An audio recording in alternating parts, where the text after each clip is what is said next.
La morale de ces morales, par Mademoiselle. Mademoiselle voudrait vous faire un aveu de premier ordre. Elle n'a jamais réussi à lire un livre de sociologie de la sociologue Irène Thierry jusqu'au bout, parce que ça lui pique les yeux. Du coup, imaginez sa joie lorsqu'elle est tombée sur ces tribunes dans le journal Le Monde à l'occasion de l'affaire DSK. 10 000 caractères à tout casser, elle s'est dit que qu'elle allait enfin y arriver, eh bien non. Il faut dire que Madame Thierry écrit des choses comme d'un côté, il y a ceux qui soulignent avant tout la valeur fondamentale de la présomption d'innocence. Ils ont semblé dans les premiers jours si majoritaires parmi les ténors qui font l'opinion en France et si indifférents au sort de la victime présumée qu'on n'a pas manqué de les traiter de défenseurs patentés de l'ordre patriarcal. Il est vrai que les réflexes machistes assez cognés ont fleuri ici et là pour défendre à leur manière l'innocence virile. Mais on aura peine à nous faire croire que ces insanités d'un autre âge soient le révélateur providentiel d'un complot masculin caché sous la défense intransigeante des droits des justiciables. Ce n'est pas la défense des mâles dominants qui est préoccupante chez ceux qui croient trouver dans la présomption d'innocence la boussole unique guidant leur réaction. C'est plutôt un certain aveuglement mental aux défis nouveaux surgis du lien social contemporain. On va tout reprendre, ne vous inquiétez pas. Donc, Madame Thierry nous explique que les premières réactions lors de l'affaire DSK, réactions des ténors qui font l'opinion en France, étaient largement destinées à rappeler la présomption d'innocence de DSK, mais que peu mentionnaient la victime présumée. Jusque-là, on est bon. Elle ajoute à propos de ces ténors qu'on n'a pas manqué de les traiter de défenseurs patentés de l'ordre patriarcal. Le « on » désigne certainement quelques féministes radicales très méchantes qui détestent les hommes, mais on n'en saura pas plus. Continuons. Parmi ces réactions, donc, on a trouvé, selon Irène Thierry, des réflexes machistes assez cognés qui ont fleuri ici ou là pour défendre à leur manière l'innocence virile. Il n'y a pas mort d'homme, un troussage de domestique. Sur les réflexes machistes assez cognés, on est d'accord. Mais elle ajoute « On aura peine à nous faire croire que ces insanités d'un autre âge soient le révélateur providentiel d'un complot masculin caché sous la défense intransigeante des droits des préjudiciables. » Deux choses interpellent. D'un autre âge et complot masculin. Je ne sais pas vous, mais moi, ça me laisse pantoise. Commençons par le d'un autre âge. Madame Thierry est une femme très sérieuse, la preuve, et là, comme le port-salut, c'est écrit dessus à la fin de l'article. Il est précisé qu'elle est directrice d'études à l'EHESS, ce qui est vachement impressionnant. Mais ce qui interpelle, du coup, c'est justement le recours à une expression telle que d'un autre âge, parce que ça signifie bon, ils sont machistes, mais c'est parce qu'ils ont pris du retard, c'est une erreur, des résurgences du passé. C'est qu'ils sont vieux dans leur tête, quoi. Mademoiselle, qui est directrice de rien du tout, se dit que quand même, il s'agit là d'une analyse quelque peu limite. Lorsqu'on y ajoute le complot masculin, on ne peut que se réjouir pour nos amis étudiants et étudiantes.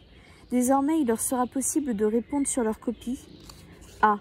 Les discriminations dans notre société, ce n'est pas bien, mais c'est d'un autre âge. B. Tout cela ne révèle pas un complot.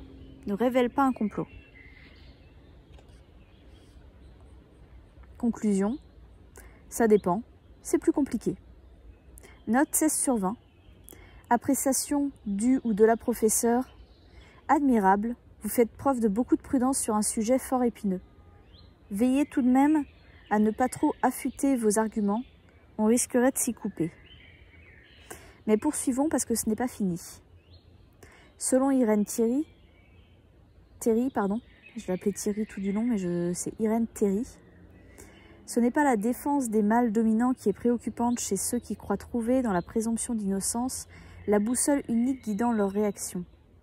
C'est plutôt un certain aveuglement mental aux défis nouveaux surgis du lien social contemporain.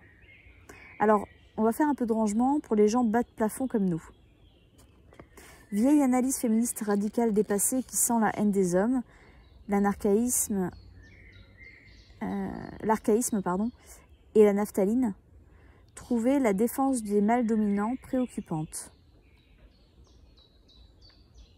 Donc elle explique que la phrase « trouver la défense des mâles dominants préoccupante », c'est une vieille analyse féministe radicale dépassée qui sent la haine des hommes, l'archaïsme et la naphtaline. Et la phrase qui est une nouvelle analyse moderne pour un féminisme de la complexitude qui sent bon le printemps, c'est trouver préoccupant un certain aveuglement mental aux défis nouveaux surgis du lien social contemporain.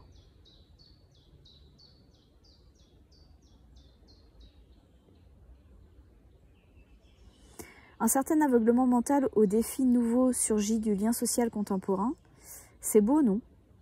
Bon, je vous accorde qu'on ne voit pas exactement ce que ça veut dire. On comprend que l'aveuglement mental est différent de l'aveuglement des yeux, qu'on appelle cécité, mais qui n'empêche pas de penser comme tout le monde sait. Donc on se dit qu'il s'agirait plutôt d'une sorte de refus de voir avec le cerveau, de penser en somme. Piou, c'est compliqué. Quant aux défis qui surgissent, tels des oraux hors de la nuit, du lien social contemporain, eh bien, ça voudrait dire qu'il y a des nouvelles choses à voir avec son cerveau, des nouvelles choses produites par les relations entre individus, relations qui auraient changé actuellement. On ne sait pas ni ce qui a changé, ni en quoi consiste le lien social contemporain, mais on se dit que ce lien social contemporain, ça doit être le lien social qui arrivait après un autre âge, et qui désigne donc le « avant qu'on soit maintenant ». En tout cas, peut-être l'autrice explique-t-elle que ce sont les nouveaux défis surgis du lien social contemporain dans la suite de l'article. Mais mademoiselle ne sait pas où exactement. Elle est un peu bébête, faut dire.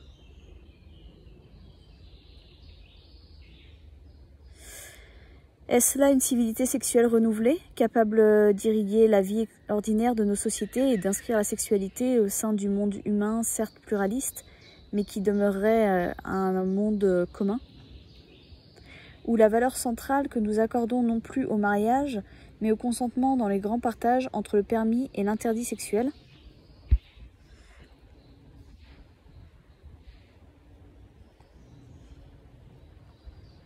Quel drôle de langage. Enfin, puisqu'elle parle de consentement, dirigeons-nous docilement vers un autre article de l'autrice à propos de l'affaire DSK, intitulé cette fois « Un féminisme à la française ». Bon alors, dans le texte, elle dit auteur avec un E, auteur, au lieu d'autrice, mais bon, au risque de dénaturer le texte, je vais utiliser un mot correct. Donc, voilà. D'abord, sachez que grâce à ce féminisme à la française, selon Irène Théry, on a pu, au milieu de la tempête de boue qui nous agite depuis 2 semaines, voir se faufiler un petit moment de grâce démocratique, par-delà les sexes et les cultures. Ça fait très plaisir à Gros Chéri, le gentil bisounours qui vit dans les nuages. Mais ce n'est pas tout. Ces féministes à la française ont également redonné sa chance à la diversité de la pensée féministe, et surtout des centaines de milliers d'hommes s'y retrouvent très bien. Alors là, Gros Chéri est aux anges, parce qu'un féminisme dans lequel des centaines de milliers d'hommes ne s'y retrouveraient pas, ce serait manquer à un des fondements premiers du féminisme, ne pas bousculer les hommes. Non mais oh, manquerait plus que ça. Mais avec tout cela, nous ne savons toujours pas ce qu'est un féminisme à la française. Eh bien, accrochez-vous, c'est à en avaler son entier. Mon sentiment est que, par-delà mes convictions, le féminisme à la française est toujours vivant. Il est fait d'une certaine façon de vivre, et pas seulement de penser, qui refuse les impasses du politiquement correct, veut des droits égaux des sexes et des plaisirs asymétriques de la séduction, le respect absolu du consentement et la surprise délicieuse des baisers volés.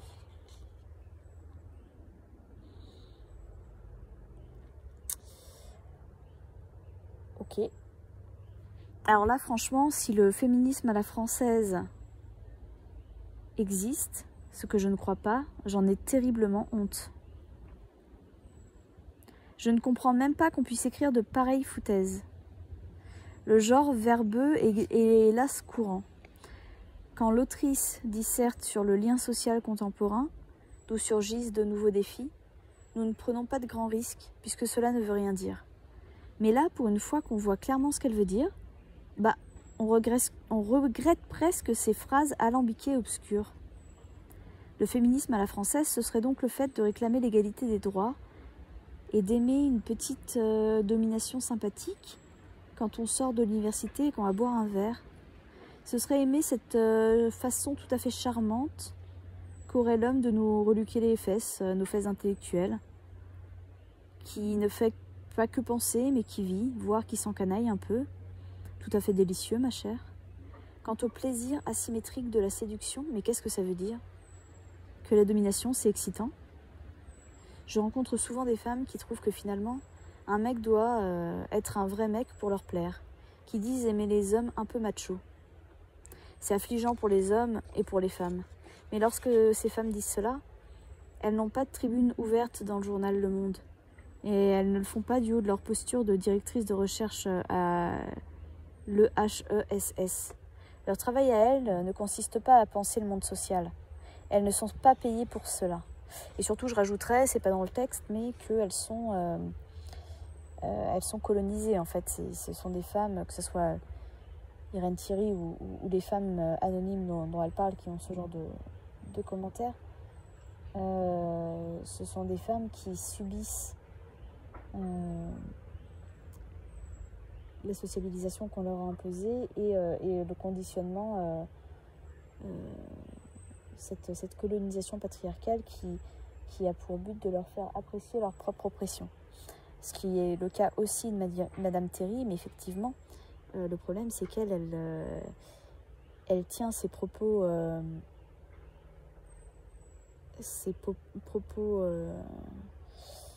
qui ne sont pas dans son intérêt et qui sont le reflet de sa propre oppression dans un journal et avec un titre de directrice de recherche qui est si on l'utilisait pour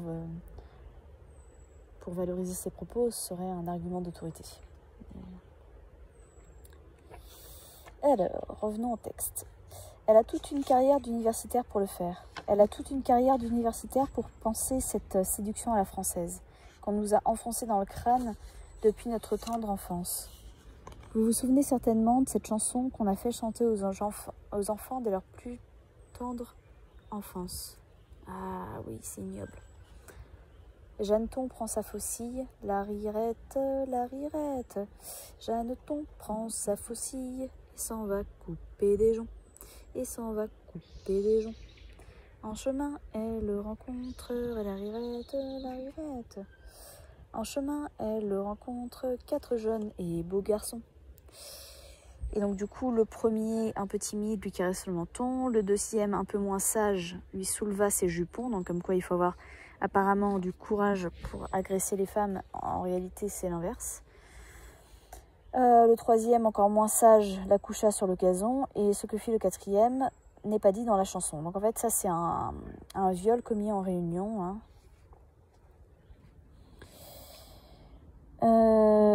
La morale de cette histoire, c'est que les hommes sont des chaussons. La morale de cette morale, c'est que les femmes aiment les cochons. Et bon, en fait, les cochons n'ont rien à voir là-dedans. Hein. On peut leur foutre la paix. Je ne pense pas que les cochons violent plus que les hommes. Hein. Les hommes sont des humains. Et sont des humains qui dominent et exploitent sexuellement et violent la moitié de la population. Et la morale de ces morales, c'est que ça fait des petits cochons. Ouais. Donc là, on nous dit que les hommes qui sont des cochons et les femmes qui aiment les cochons font des petits cochons. Donc il y a encore cette idée de mettre la responsabilité de la misogynie des hommes sur les mères qui les élèveraient. Ce qui est un négationnisme en fait de la société dans laquelle évoluent ces jeunes hommes.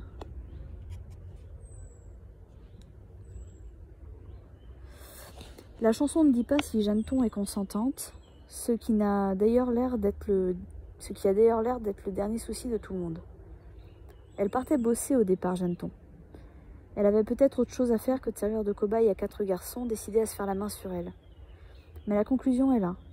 Les hommes seraient des porcs, les femmes aimeraient ça et continueraient de génération en génération. Et tout cela serait formidablement subversif, ou politiquement incorrect, comme dirait Irène Théry, qui aime nous faire croire qu'elle vogue contre vent et marée, alors qu'elle navigue sur une mer d'huile à la lueur de vieilles lunes.